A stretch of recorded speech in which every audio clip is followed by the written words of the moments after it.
Hey, kia ora koutou whānau. Welcome back to another episode of Big Hearing News, the summer series.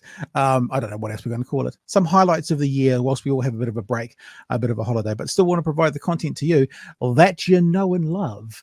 So today we're going to have some clips on the show. Friend of the show, lovely person to bring onto the show when we want to prove a point of what not to do. Chantelle Baker joins us tonight.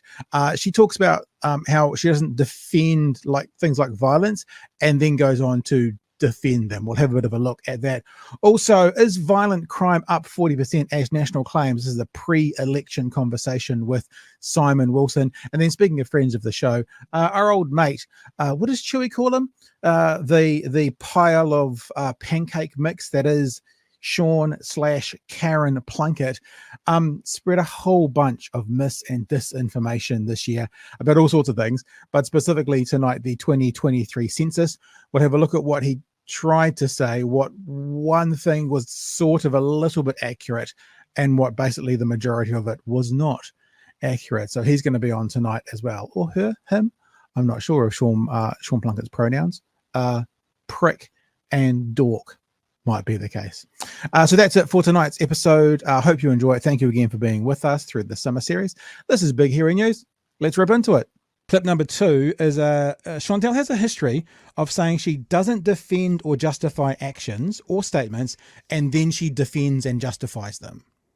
So she says this a lot. She's like, I don't defend, violence is never the answer. There's never a reason for violence. And then she'll give all the reasons why there was violence. It's something that she does. Again, I don't know if it's calculated. I don't know if it's planned, but it's something that I've experienced. And I've got an example from my conversation with her, and I heard again on Friday. You had people at one stage throwing bits of 2x4, and I ran in to try and stop them. And you can say that's incredibly dangerous, right? But you also have to remember that the police all had shields, had gloves, had elbow pads, had knee pads. Like, they were fully padded up. They had big shields, they had big helmets. They had the whole lot. And I'm not justifying anyone throwing anything ever, because I think that's really wrong, and I completely disagree with that. But in terms of deadly force, no, because you have to keep in mind they were also throwing them from miles away from any of the officers. So they'd lost kind of all velocity by the time they got to them. They talk about the paving bricks, and I'm sure that would have been scary. But then the police started throwing them back at protesters, giving them back the ammunition. And also the protesters had no kind of padding, didn't have helmets. So in terms of deadly force, that was a lot more deadly towards the protesters than anything that the protesters could achieve back to the police's side. So let's go through what she said, right? The police had, these are quotes, I've just quoted these out, these are Chantelle's words. The police all had shields and gloves and elbow pads, had knees, they were fully padded up, they had big shields, they had big helmets, they had the whole lot, right? Now, this is an opinion part now. Mm-hmm. Chewy, you can tell me if you disagree. In the chat, tell me if you disagree. That sounds like someone saying, so they were fine. Yeah. In other words, it didn't matter if things were thrown at them. They were fine. It's also incorrect. I watched this whole thing bloody live, and the first wave of cops had shields. But some of them didn't even have helmets on when they were getting pavers and furniture thrown at them. That was scary. And even if you're wearing that sort of padding, all it has to do is hit you from a direction that you're not expecting, or a gap in your padding, and you're going to hospital. So she's full of shit. So other comments were the protesters were throwing pieces of 2x4 from miles away. They had lost all velocity. In other words, doesn't really matter. This wasn't dangerous at all. Also, to me, not how physics work. That's also, to me, that seems to be a defense for what? Maybe not a defense, but a reason to minimize. Maybe minimize is better than defense. A minimizing of it. Then the police started throwing the paving bricks back at protesters, giving them more ammunition. So they were saying that's the police's fault that the bricks were being thrown at them, because they were throwing, and that might have been scary, but then they threw them back. So what are the protesters? Of course they're going to throw them back again. And the protesters had no kind of padding. In other words, they were the victims here. Now I do have opinion on that. I'll be honest. My opinion is this is all a way of defending or minimizing, for example, what's going on. But the reason I think that is I've seen this before. And you also have to remember that if people have been mentally tortured for multiple days, at that point, by the time that footage was taken, I think they were at least 2.5 weeks in, of course they're going to react badly. Absolutely. I think if you had gone down to that protest and lived what those people went through for 2.5 weeks, you would react badly as well. So am I saying I condone threats? No, absolutely not. Well, But can I just offer, sorry, when you say basically there's a reason they acted that way, what you're actively doing is condoning it. You're giving them a reason for doing it. So I've seen this songbook before. So that's why I have the opinion that whether it's a planned exercise or not, Chantelle has a habit of saying, I don't defend or I don't excuse, whilst giving a bunch of defenses and excuses. That's something that I've seen before. And it's a way that then she can go, but I always say, I don't defend that. I always say no to violence. But there are, in my opinion, some justifications and some defenses for why there was, Chewy. Yeah, no, we've had a conversation around that, around the statement that violence is always wrong.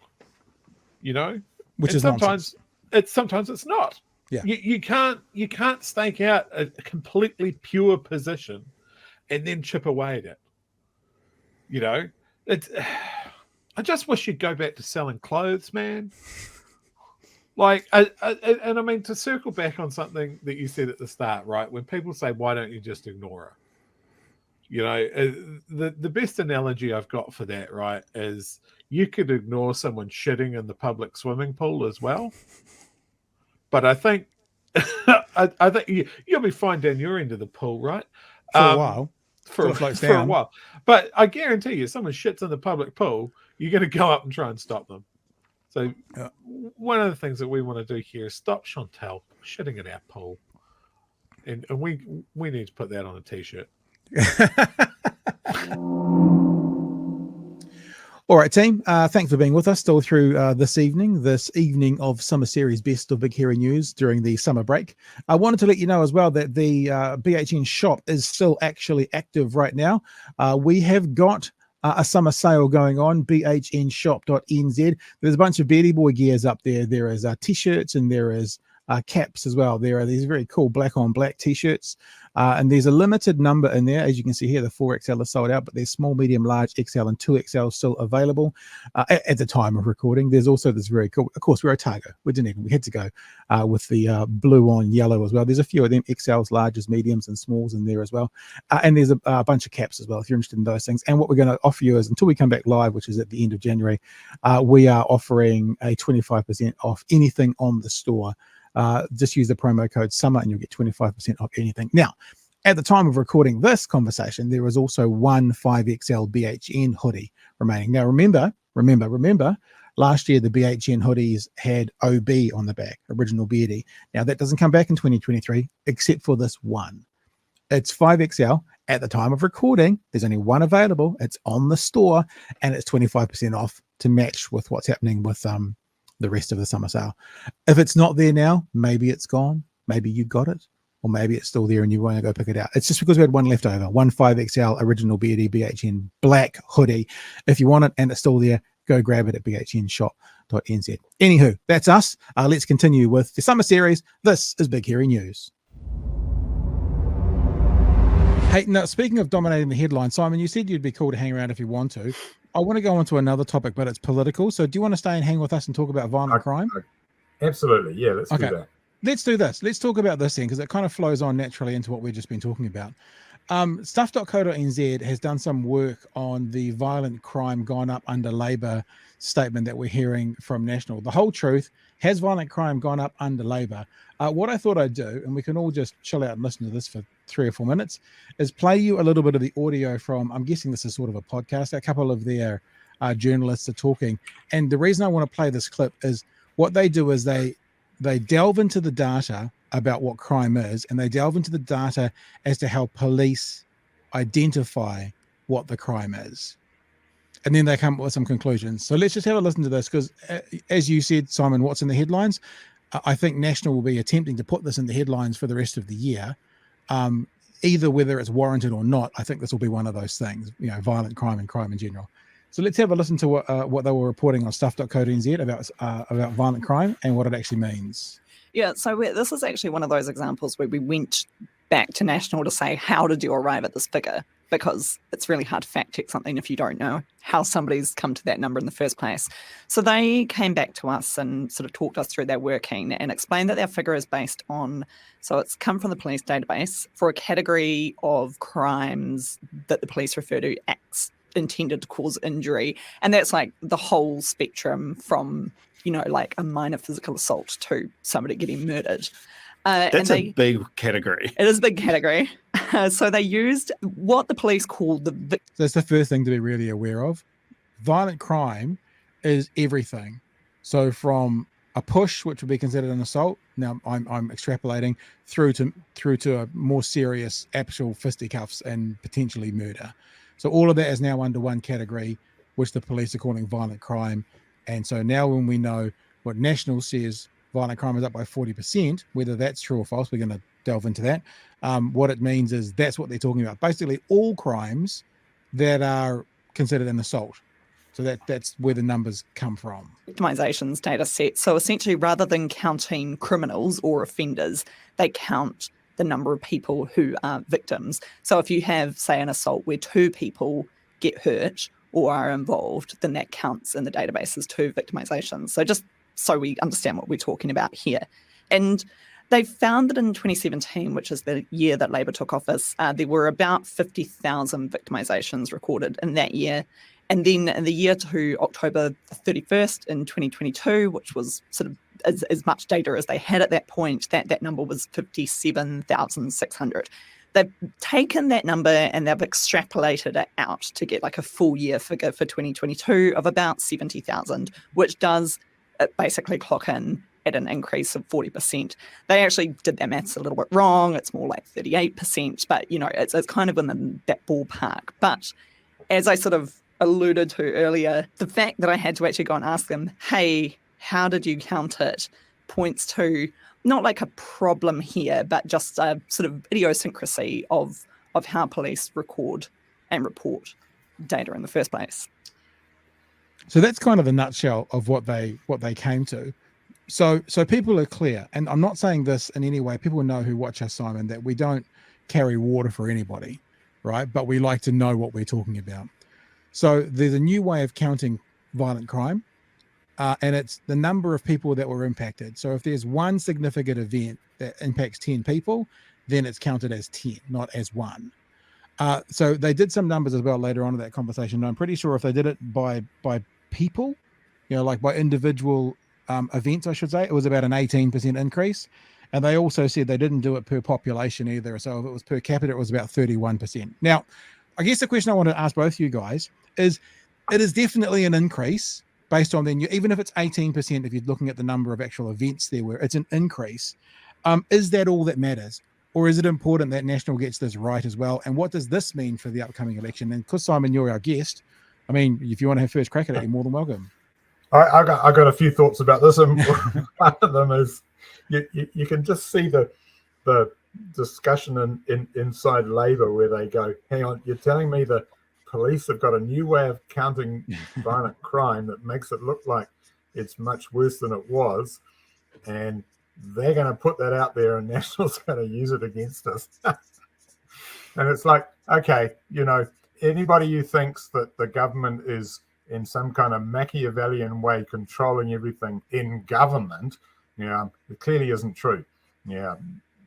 That's not how it works. The public service and the police is part of the public service, do things their way, and governments very often have to kind of manage the consequences of that. This is a good example of it. That's just one thing. I don't know how to put these numbers into the larger question of what's happening in crime in this country, or what's happening in crime more generally. I do know that internationally, there are 2 trends that have been occurring. And one is that over time there has been a long-term decrease in criminal activity in developed democracies, and the other one is that COVID has seen real spikes in some criminal activities during the last 3 years. COVID has undone the social cohesion of society in so many ways. and crime's clearly one of them. Mm. And you'd be a fool not to acknowledge that that's been happening. What it means in terms of the larger ability of the government and of the police to manage it, I'm not sure. But crime is a little, to me, is a little bit like traffic statistics, transport statistics, how many people are catching buses and so on. I'm not trying to trivialize it, but COVID has just buggered everything up. Has buggered up so many trends in society, and we have to be really careful about drawing conclusions from that. And yet we're going into election year. Nobody's going to be careful about drawing conclusions. Everybody's going to be going, I'm going to draw the conclusion I want to make my political point. So, we're going to have a lot of this. What do you think, Chewy? You want to jump in? I read through the story this morning, and the one thing that struck out for me is what crime is included and what isn't. Obviously, they were talking about violent crime and that sort of thing, and it's a very big bubble of how they count it. Sexual assault is not in that bubble, which I found very interesting. But yeah, it's. I mean, part of it is my pure soul just wishing people wouldn't kind of twist numbers to paint an image. And am I too innocent for an election cycle? If that is where my brain is. I was going to say there's something else that in all of this, and I don't know quite how it relates to the thing of sexual assault not being included, but most police call-outs in New Zealand are what they call family harm, right? What we used to call domestic violence, which is violence overwhelmingly to women and children. And when we talk about crime statistics and violence statistics and what the police are now counting, it's easy to think that, what that means is our streets are less safe, that our shopkeepers are less safe and all of that. Actually, most crime statistics in this country are to do, or most police call-outs, and therefore a big part of crime statistics in this country are to do with family harm. And that's a really different thing from, are you safe to go out at night? Yeah. Really, really different thing. Just so you know, that stuff also went into finding out who has had violent crimes committed against them. And they said, if one person's had, and this could speak to the family violence, 7 violent crimes committed against them, then that's counted as 7 activities. Whereas if you're looking at who is having violent crime committed against them, it would be 1. And that brought it down to something like 15 or 18% of it. Now, again, like you, Simon, I'm not minimizing that 7 attacks on one person, but that also does paint a slightly different picture. No, it does. It does. Yeah. But, we have, I don't know. I was thinking about the Patia Māori Club the other day. Remember Patia Māori Club and Poi A, wonderful song, and it reverberates and it goes on, and it has stayed in our culture, and is one of the great cultural items that we've produced in the last 50 years in this country. It's a fabulous song and all the rest of it. Patia Māori Club arose out of the close down of the Patia freezing works in the 80s, when the economy was restructured. And at the time, a whole lot of people were saying this kind of closing down of towns, closing down of major industries, the restructuring that is occurring in our society now is going to have generational consequences. It's going to mean that there are generations of people who will not know what it is to work. And the social consequences, the criminal consequences, all the rest of it, we're going to be living with it for decades. And, guess what? It's true. It's really true. And it goes back to what we were talking about before about, we're going to have a government informed by the Greens, or we're going to have a government informed by ACT. If you look at National and ACT right now, essentially both of them are advocating policies that mean a strengthening of the policies that have meant those intergenerational problems of social alienation, poverty, and crime. and I don't know, it's really hard to see how we're going to move forward if that's the outcome of the election this year. And it's really hard to see how it makes sense to talk about crime statistics if we're not putting it in the context of we've actually created another generation of people who are alienated from society and are getting their kicks out of doing their way of fighting back, which is, terrorizing shopkeepers. And shopkeepers do not deserve to be terrorized. No, it's certainly in my job. I work in retail. We just notice that people have a shorter fuse. They go bang quicker for less reason. It's just, you're looking at 2 years of stress. I mean, if I was to take a really dystopian view, I have big concerns over national enact talking about, as you mentioned, really punitive policies around welfare, crime and punishment, all of that sort of thing. And the fact that we need to cool down the economy by having 700,000 people lose their jobs. That's not a great combo, in my view. So hopefully we don't go down that track.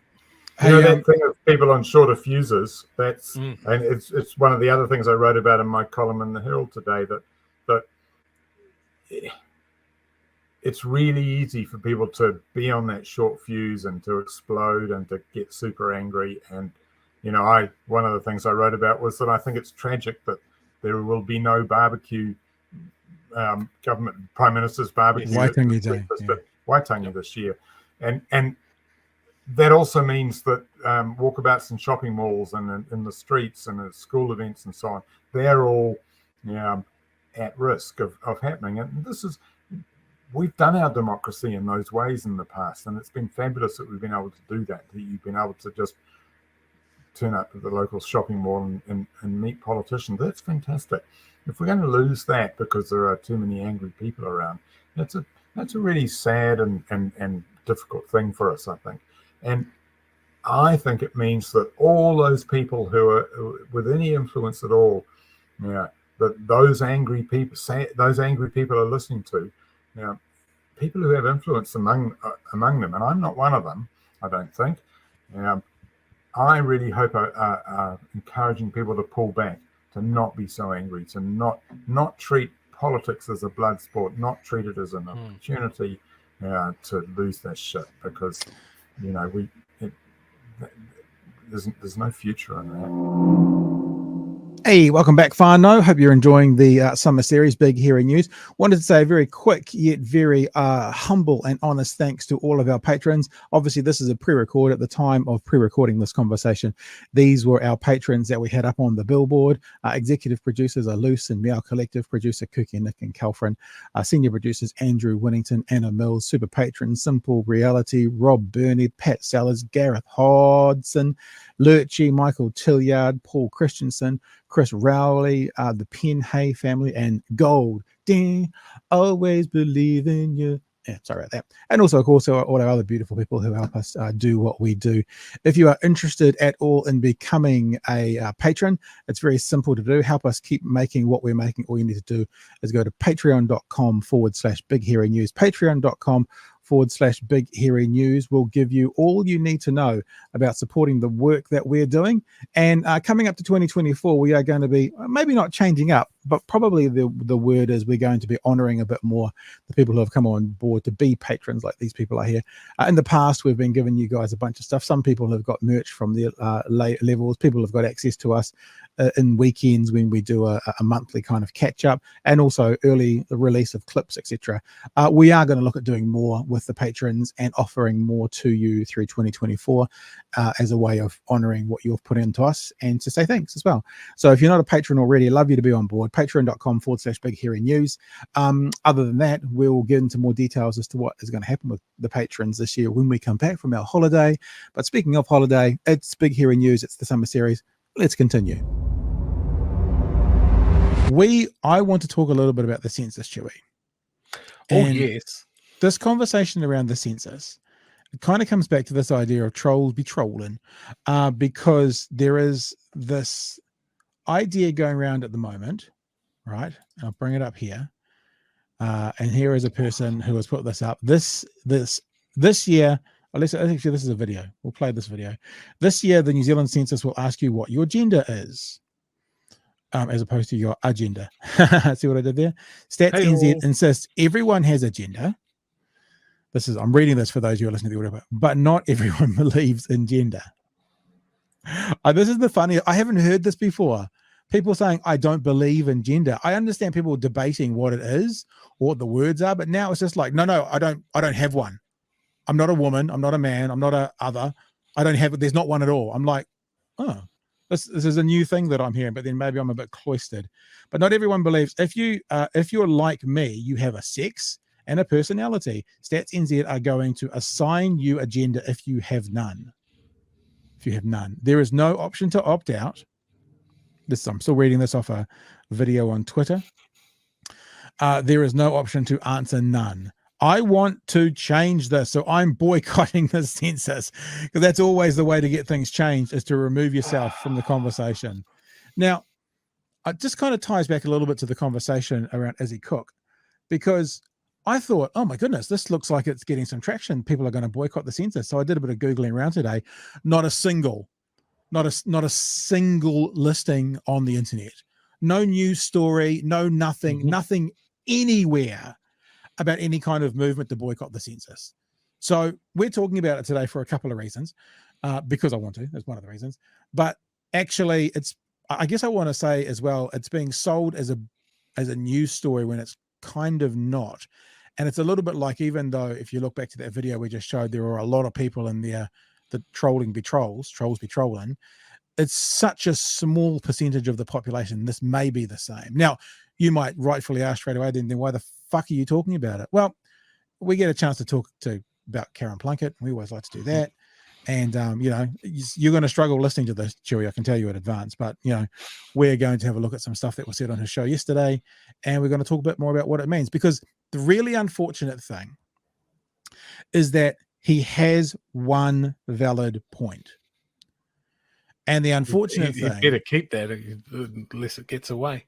Well, the unfortunate thing is he has one valid point. It's not unfortunate that he's got one valid point. The unfortunate thing is it gives some weight to his argument in some sectors.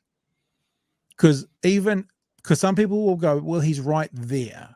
And the point that he's right in is the idea of the difference between sex and gender. Mm-hmm. And in the census, it's referring to gender at birth and sex at birth. I'm going to show you the questions. I won't get too far into it, but he's got one point where he's right. And I'm just saying according to the science of it all. Because the conversation I'm going to play you parts for the moment, the guy from Stats New Zealand talks about gender and he's getting his terms gender and sex intertwined. And it seems that since the government has now passed that law that you can change your sex on your birth certificate, in New Zealand, almost like nowhere else in the world, we seem to now be interchanging. It's funny because like in the 1960s, sex and gender were interchangeable, the words. And then there was a movement where gender and sex became separate. And then there was a really clear movement about 10 years ago that sex and gender are different, right? And now it feels like there's a movement in New Zealand to bringing sex and gender back to being interchangeable.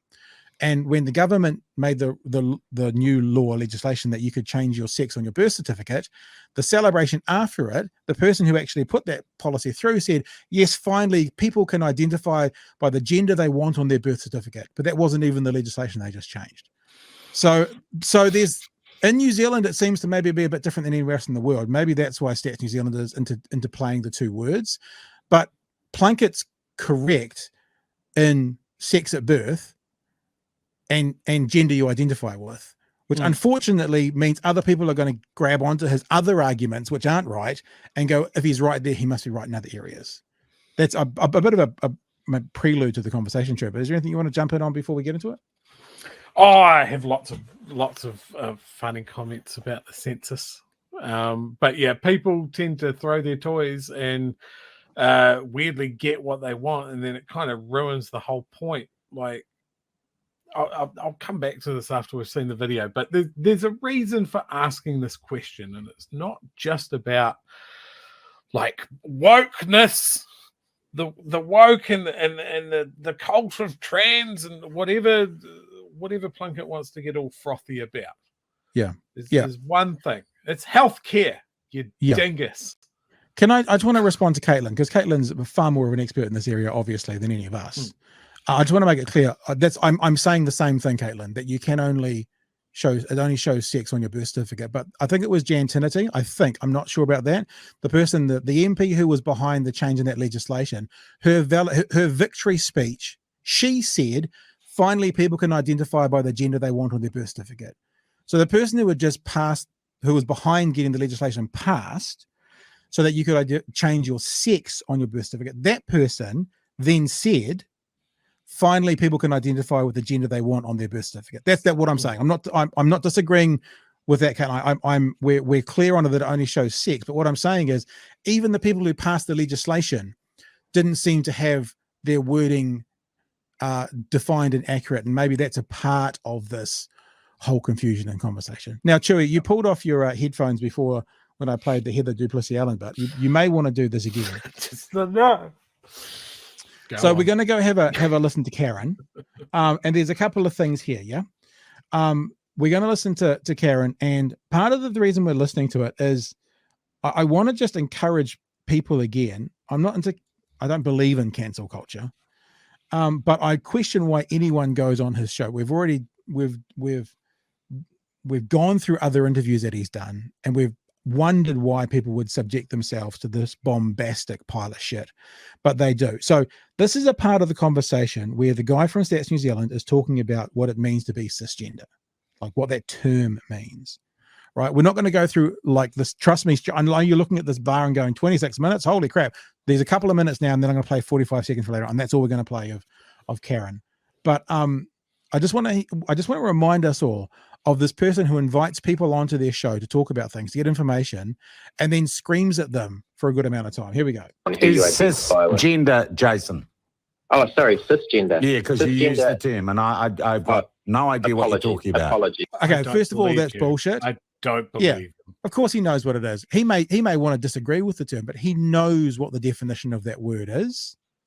It's not a problematic term at all. It's a descriptor. It's irrelevant whether it is or it isn't. The point is he knows what the definition is. So I don't believe him for a second, because him and his ilk talk about it incessantly. So of course he knows what it means, but we'll keep going. Apologies. Cisgender is, so myself, I was born a male and I No, I'm not asking about you. I'm asking you, what is cisgender? Okay, this is important as well, because Sean Plunket doesn't want to have him tell a personal experience, right? He doesn't want the guest to give an example using himself. Important to remember, because guess what he's going to do very shortly by using himself as an example to help his argument. Yeah, so cisgender is if your sex and your gender identity are the same, as they've been the same through birth. Like cool. So cisgender is normal. Cisgender is the majority of the population. Yeah. Okay. Where does that term come from, and who invented it? Like that matters. Good question. I don't know who invented it, but I know that we've done a lot of consultation on the sex and gender standards. We've been through a couple of rounds with lots and lots of people. With rainbow community, with the general public. Hang on. You've been going with the rainbow community, who are a minority community, right? So he has a problem. He has a problem with talking to a minority community about terms that a minority community uses, so they can identify that minority community on a census. So this is the complaint. You could spin that off into a nightmare universe that we don't talk to minority groups about what to call them. Yeah. So imagine only the normals get to say, or only the normals get to decide what to call people. All right, we'll keep going. Far out. What about the cisgender community? And is this, how do you define the rainbow community, Jason? It's a good question, because, that's not just one community. That's made up of lots of different individuals of different things, like we all are. Like, I also don't know what it seems like. Plunket thinks these are gotcha questions. I don't understand what he thinks he's getting. Like, no. It's strange. Cool communities are. Yeah. Yeah. I'm going to So- put it. so I I'm going to think- put it to you in a broad sense that gender identity is an ideology. No, it's a scientific. It's a classification, and I'll put it to you that if you put yourself in someone else's shoes for the previous census, I we don't didn't need ask to. that I'm question, only in my we shoes. excluded it. This is I'm it. only in Okay. my shoes. It's not. Hang on, he's now talking about his own experiences. I'm only in my shoes. He just told the guest, I don't want to know your experiences. But now Sean Plunket doesn't want to talk about the bigger picture because he's only in his shoes. So he wants to talk about his experiences. The census for me is not an empathetic exercise. It's a legal requirement as a citizen of the country, and I hope that the information I provide provides a useful picture for policymakers and other people. Why? Exactly why we're asking those questions. Yeah, so it why- is really useful for policymakers because we know that people from rainbow communities actually have often. Well, no, worse but you've outcomes already in terms told of me it's mental really health hard and to things decide like what a rainbow community is. No, you never let me finish the question. What I was trying to say was the rainbow community, LGBTQI+ community, is a very diverse community, and you can't just say they're rainbow, they're not rainbow. Within that community, there's lots of different characteristics. There's lots of different genders. There's lots of different. Well, the sexual idea of that identities. community Well, is in basically itself a construct. I mean, there's not a cis community. There's not a straight community. Yes, there is. There's not a blokes who go Wait for fly fishing community, is there? There's not a There bloke. is. There's Yeah, all I of know, those I know. This is the best bit. Oh There's my not a- God. Okay, everybody Google right now, fly fishing club, like Topor. There's dozens of them. There's not a blokes who go fly fishing community. Yes, there is. There is 100% that, you fucking moron. Jason, this is all. No, This that's is right. all That's woke constructs, basically. This is the beauty of Aotearoa New Zealand, Sean, that we're all individuals made up of different characteristics. we're and all that's something individuals. to celebrate, and we should be celebrating. Is all it, Jason? Jason, geez, you are going incredibly woke on me. I don't care if you celebrate or not. You're a public servant. You're there to do a job. I'm here to ask you questions about the taxpayers' money I'm spending on you and your department to do your job properly. I don't care how you feel. I don't care how you emote or whether or not you're going to spin me and tell me it's something to celebrate. Do we understand that? Statisticians are humans too, Sean, but I think, for me, census is about everybody in Aotearoa New Zealand. So I want to... So there's a really interesting thing happening with Sean Plunket at the moment. The level of authoritarianism that's coming in from him at the moment is palpable. Yeah. Here's a tweet, and now just you heard that set up at the end then, right? It's like, this is what I'm doing. I'm paying, I'm doing, I'm this, I'm that. I was lucky enough to see some of his show last week. I think someone might have sent me some of his show, and it was about a piece of art, a poem written by a highly regarded performer in New Zealand, and it talks about killing James Cook. Quite a controversial poem, I acknowledge that. And this is what he said about that poem. Right? He said, the government doesn't have the right without my permission to publish and they should be promote crap like that. So Sean Plunket's now of the opinion that the government doesn't have the right to assign funding unless it goes through him. I mean, let's not dismiss this out of hand. How much funding went to Fuckboy Island? I didn't agree to any of that. No, true. I don't know. There's lots of things that, like, has he just become critical boomer mass? Has he gone super massive boomer black hole that he thinks that he's so important that everything needs to be run past him? Chris Hipkins going to come to him cap in hand and go, please, Mr. Sean, can we publish this poem? What do you think? He's just... makes me want to tear my skin off. So why can't we ask this question? Sean Plunket, and I've talked about this before, he tries to bang on about he doesn't receive any government money, yet his funders, his business mummy and daddy, get $300 million a year from the government to run their preschools. Now, what if no one's run that past me, Chewy? No one's run that past me if they're gonna be funding crap preschools like that. So I think they should stop doing it. Why does anybody go on his show? Yeah, this is the question I'm asking and wondering as well. Like, why is someone from a government department, Stats NZ, why is is his audience really that big? I think probably what's happening is it's getting bigger, and it's probably, I would imagine someone like Stats NZ would go, the audience that listens to him of tinfoil hat wearers, alt-right lunatics, white supremacists still need the information, and we're not going to get it to them any other way. I suspect that would might work be if he got a fair shake of the stick, but he doesn't. Mm. Like he's trying to answer all of these questions in good faith and just getting derided. My whole question as a taxpayer, and I am very concerned about my tax dollars being spent on Stats NZ guy's paycheck, is that he should be doing something better with his time. I don't care if it's go to the break room and do a crossword. That is a better use of my tax dollars than him being on the platform. So let's have a look at one more clip from it. I wanted to play this little short clip, and then I promise I'm finished, people. You can turn your volume back up once we're done. He's going on and on and on and on and on about an opt-out option. There's no opt-out option. And then the guest says, well, yes, there is an opt-out option. And he continues to go on and on and on about being no opt-out option. So it's like you see a disinformation expert or a cultist who just goes, this is my point, this is my point, this is my point, you're wrong, this is my point, this is my, it's actually a little bit like that. Have a listen to this conversation around an opt-out option. My question simply is, Jason, why do you not have an opt-out for this question like you do for religion? So Sean, you can still fill out the census just the way you want to. Can you answer my question, Jason? Why don't you have an opt-out option for the gender question the same way you do for religion?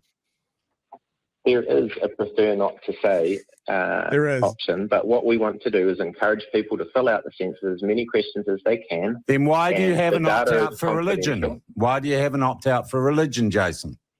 Because some people don't have a religion. And some people don't have a gender and choose not to buy into the ideology of having a gender, Jason. I'm sorry. I mean, I'm not trying to be flippant with the overall topic, but some people don't have a gender.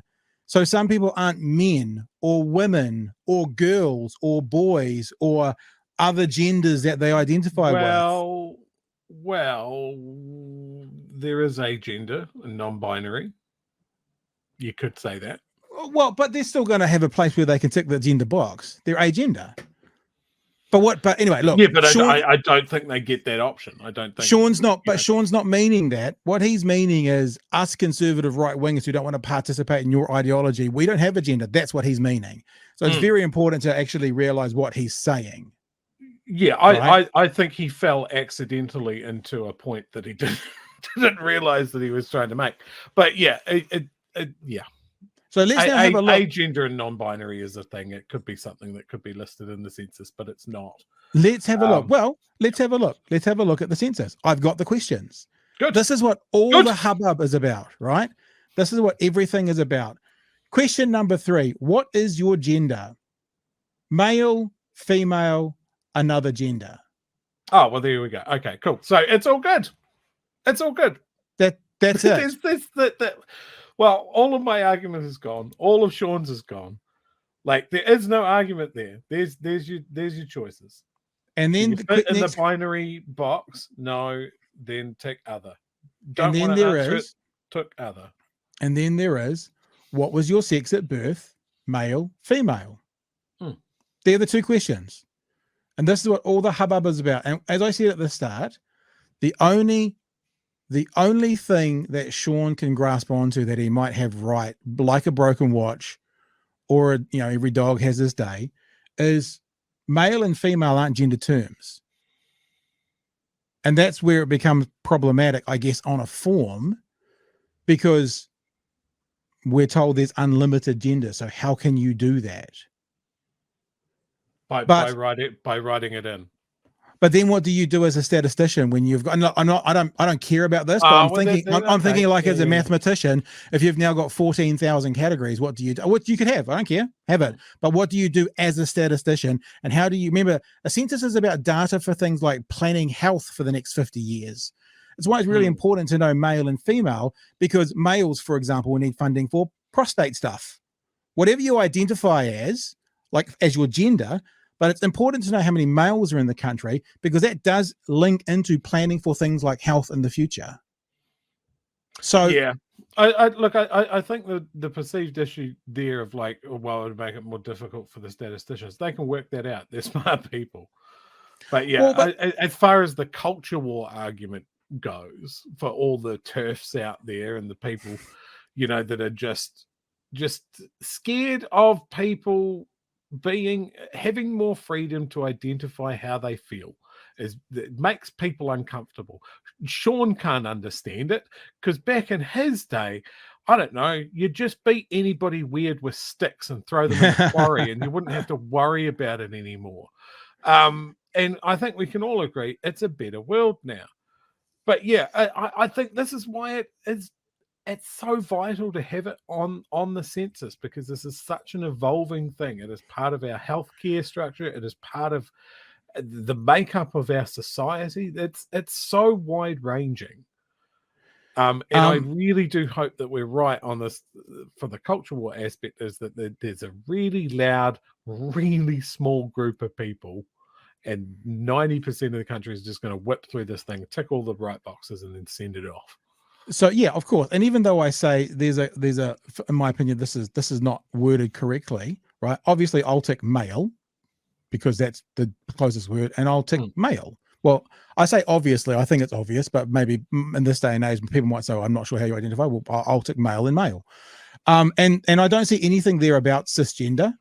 Like, there's no cisgender box on the what is your gender. So that whole thing was just culture war bullshit. I also think the one area they have made a mistake is sex at birth is the one category where male and female is not the only box you could tick, because obviously there are intersex people. Now, I was just thinking that, yeah. So you could have male, female, intersex. Now, intersex, from my research, and look, there are people watching who are who know this far more than me, but I do my research, and this is what I was going to start with as well. So we're all on the same page. Sex is a label, male or female. At birth, you're assigned it. Yes. Gender is much more complex. Social, legal status, set expectations from society about behaviors, characteristics, and anyway, so that's why I think on a form, gender is more difficult. And please hear my full sentence, right? And not as important when it comes to planning the next 50 years of New Zealand's resources as sex is. Doesn't mean it's invalid, doesn't mean that it's not fantastic to know where people sit, but how someone identifies, as Planned Parenthood says right here, I'm pretty sure, gender identity is how people feel inside, and how express your agenda through clothing, behavior, personal appearance. It's a feeling that begins in very early life. It's a personal thing, right? I always think about it, and this might be a bit clunky, as sex is the hardware, gender is the software. You know, that's how I think about it, because I'm a boy and I like computers. And this might not be very good, but I'm a boy. I am a boy. But the sex at birth thing, according to what I've looked into, there's probably about 3,000 people in New Zealand who are intersexed. Now that's a very, very, very small percentage of people. It's 6/100th of 1% of the population. And I am extrapolating somewhat. This is Intersex Society of North America. Intersex is basically not XX or XY, other variants. And if you're not XX or XY, that's 1 in 1,666 births, right? 1 in 1,666 people out of 5 million is about 3,000 people. Now, 3,000 people is not a big percentage of people, but it's certainly big enough to have a category on a census, because it is a very tallyable number of people to know in our research. Because when I say the thing about the sex question is that's going to contribute towards things like, funding for prostate cancer. There's also going to be other funding needed for the intersex community that's not needed for male or female. And 3,000 people at any one time is enough people to have that, I think, on the survey as well. Now, look, people can educate me. Like I said, there's people watching. I typically try and find out information from official sources. Intersex Society of North America says if you're not XX or you're not XY, you're 1 in 1,666. It doesn't make it any less valid. It doesn't make it, I'm not saying so it's too small. 3,000 people is a lot of freaking people. There'll be other groups on that census that'll be way less than 3,000 people. I mean, the religion question, I don't know how many Jewish people there are in New Zealand at the moment. I think there's only a couple of thousand at one stage. Probably, What is Tom Cruise? Scientologist. There'll be fewer than 3,000 of them in the country, but they'll be able to write that on the census.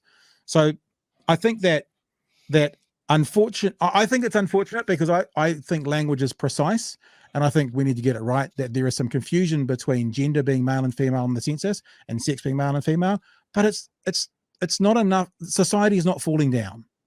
I know what it means. I know what they're meaning, and it's fine.